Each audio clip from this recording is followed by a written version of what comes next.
Good evening all and welcome to another video on All How the Ale. It's Sunday night, which means it's trad beer night. And the beer we're going for tonight is from Yorkshire. It's from Whitby Brewery. It's this one. It is their Smuggler's Gold. And Smuggler's Gold is a golden ale. It's described as being golden, balanced and crisp, and it weighs in at 4.4% ABV. And it says that it's wonderfully rounded with great depth of flavour and it's lightly hopped. The visuals are pale gold, your aromas are meant to be fruity and spicy hop, and your flavours are meant to be zesty, balanced and moorish. So yeah, let's get it out into a glass and see what we think, shall we? So, it's stout weather, I'm going to be honest, it's snowing outside, and the bottle's quite lively. Just have to plug the top after opening, because it's making me legs wet. But, yeah. It's kind of like trying to go up like a Roman candle. This could be fun. My legs are wet, somewhat. Let's see if we can pour this without it going everywhere. Yeah, did not plan for this in the slightest. Anywho, let's release the pressure. There we go. Right. It is golden, and with it being lively, I'm going to try and do a fairly light pour. Not going to encourage head because I really don't need to. As you can see, it's creating much of its own. And I'm pouring it very gently. Right. Wet leg aside. That's your beer in a glass. It looks as though, I mean, look how lively that is coming up from the bottom of the glass. That's got to still be fermenting in the bottle. Absolutely has to be. Yes, there are nucleation points at the bottom of the glass, but my God, man, that's very active. And the head is still growing. Look, it's still growing. It's almost reached the top of the glass. So I think it's safe to say there's some secondary fermentation going on there. Not the first time in this load of beers that I've had from Whitby. Anyway, it looks very much like that cigarette from The Fifth Element, where it's like 90% filter and 10% fag. But it's 60-40 ish head to beer. Right, let's try and sniff it through the voluminous head. Not getting much. Not entirely surprising. This could be interesting trying to sample it because it is so heady. But yeah, anyway, cheers.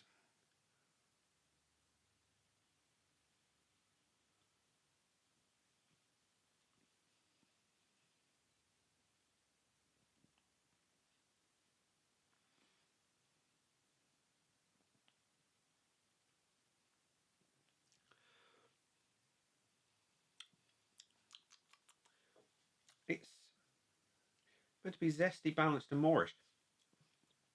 It is kind of bright. It's very bright. But it's very biscuity. Very biscuity indeed.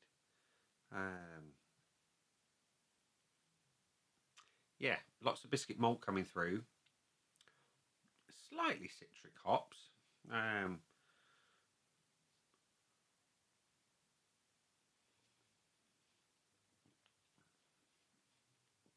It's quite tangy.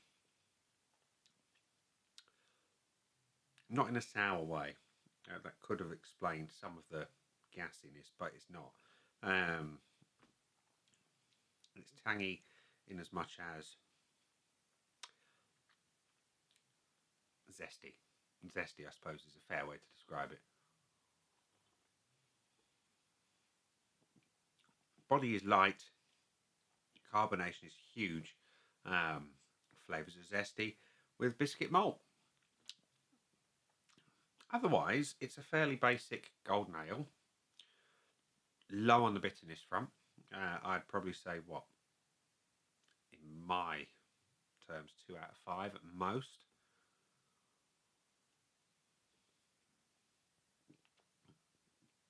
It'd be a good summery beer.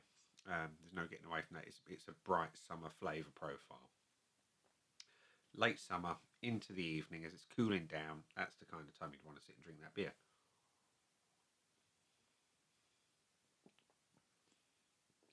The finish is clean. It's light.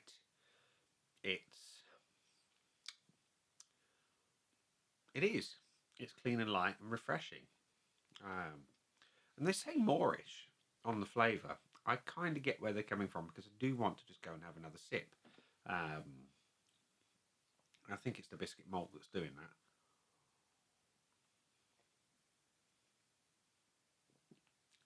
Yeah.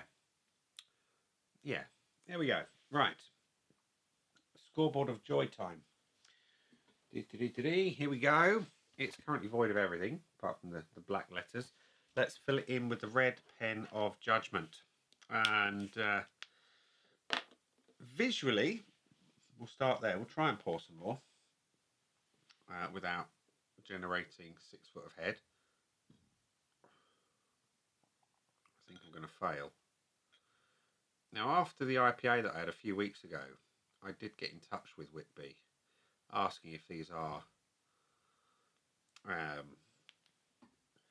if there's any live yeast in the bottles. There's not. I don't think there is in this one either. Well, there's not meant to be, but maybe there is.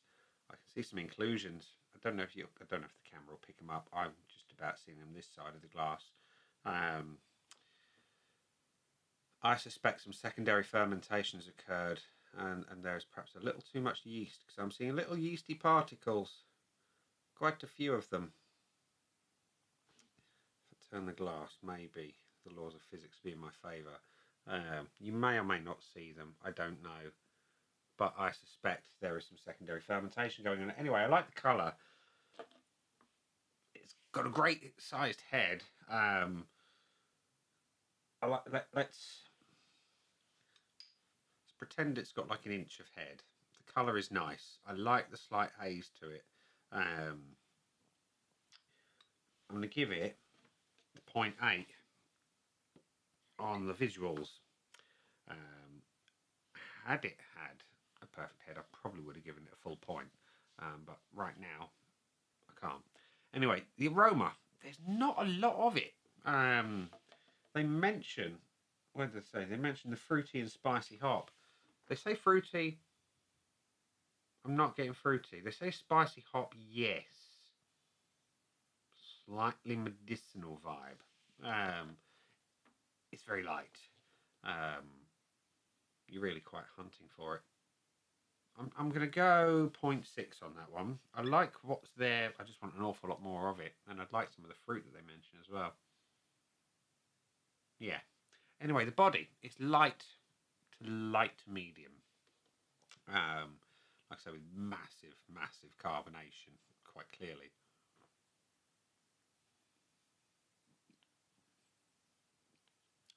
Otherwise, I quite like it. I'm going to go 0.8 on the body on that one as well. Could do with more body and less carbonation. Anyway, the flavour. The flavour, they mention it being zesty, balanced and moreish. It is quite well balanced. I'm going to give them that. It's neither particularly hoppy nor particularly malty.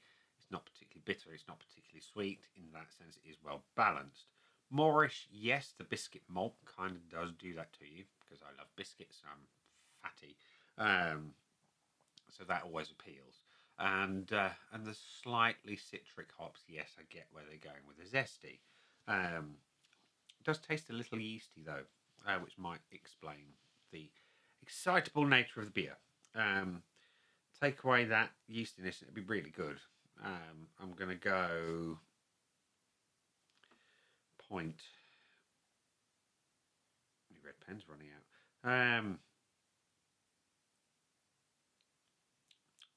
0.8.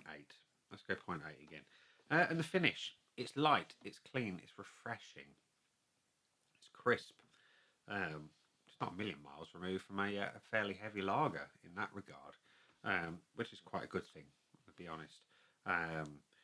So I'm going to give it the point.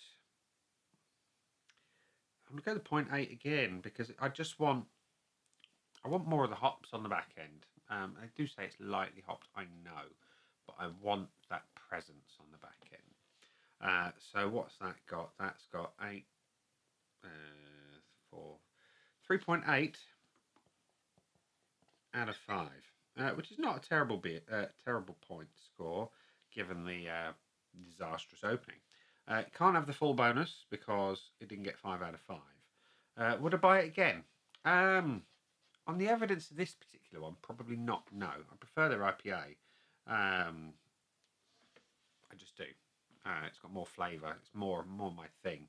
This is a safe beer, right? There's no getting away from the fact that it's down the middle of the road. It's not trying to appeal to people who like things too bitter. It's equally not trying to appeal to lager drinkers. It's straight down the middle, offend no one type beer. I like mine more intense.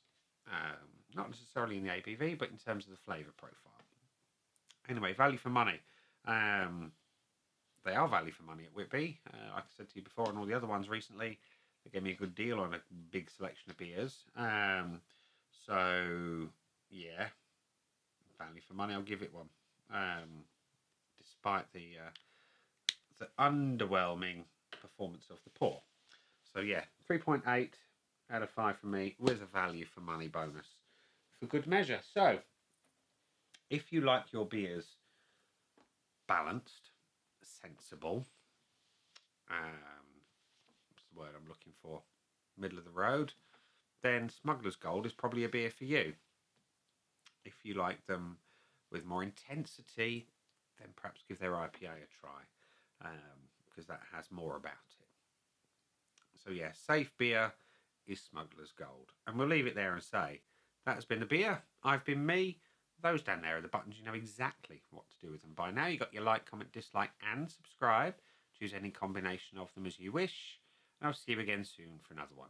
Bye for now.